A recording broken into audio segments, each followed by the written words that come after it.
നമസ്കാരം പ്രിയമുള്ളവർ, ആസാദിയുടെ global news ഡെസ്കിലേക്ക് എല്ലാ മാന്യപ്രേക്ഷകരെയും സ്വാഗതം ചെയ്യുകയാണ്.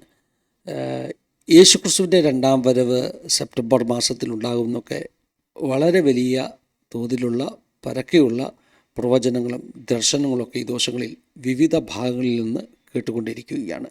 സൗത്ത് ആഫ്രിക്കക്കാരനാകുന്ന ജോഷുവ മലാക്കാല എന്ന് പറയുന്ന ഒരു മനുഷ്യനാണ് ഇതാദ്യം പറഞ്ഞത്.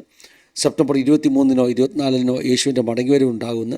എന്നാൽ അതിന് ശേഷം വളരെയധികം ആളുകൾ ഇതേ തരത്തിലുള്ള ദർശനങ്ങൾ കണ്ടുവെന്നും യേശു കർത്താവ് മടങ്ങി വരുന്നതായിട്ട് കണ്ടുവെന്നും ഒക്കെ പറഞ്ഞ് പുറത്തു വന്നു. അതിനകത്ത് കൊച്ചുകുട്ടികൾ പോലുമുണ്ട്.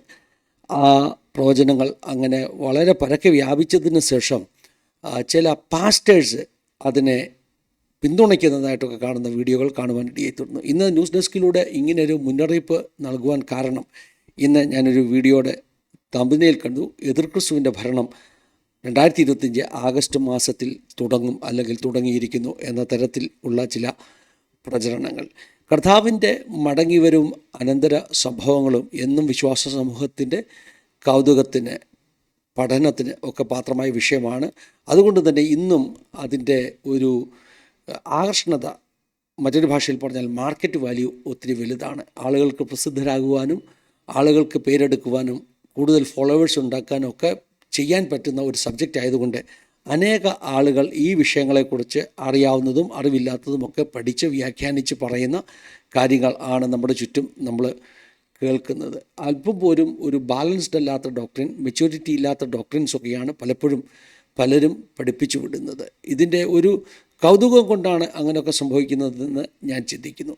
എന്നാൽ വളരെ ഡേഞ്ചറസ് ആയിട്ടുള്ള ഒരു കാര്യം, ഇങ്ങനെ പറഞ്ഞു വരുന്ന ആളുകൾക്ക് ഒത്തിരി ഫോളോവേഴ്സ് കിട്ടുന്നു.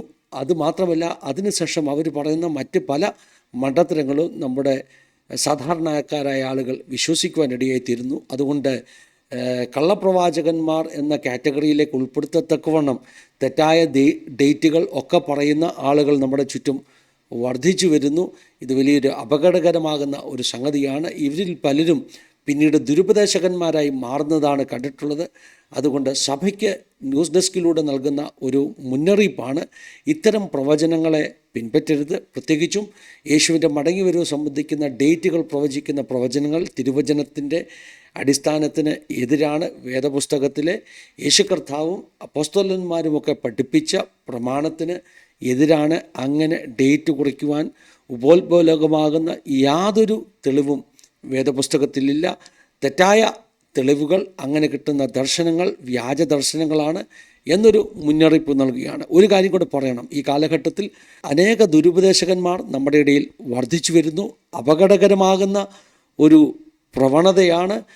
ഞാൻ എന്നെ കേൾക്കുന്ന സഭയുടെ ഉപദേഷ്ടാക്കന്മാരോട്, നേതാക്കന്മാരോട് ആവശ്യപ്പെടുകയാണ്, ആഗ്രഹിക്കുകയാണ്, ഇത്തരം ദുരുപദേശങ്ങളെക്കുറിച്ച് പരസ്യമായി പുറത്തു വന്ന് അങ്ങനെ ആധികാരികതയുള്ള സഭാ നേതാക്കന്മാർ, ദൈവദാസന്മാർ സംസാരിക്കണം.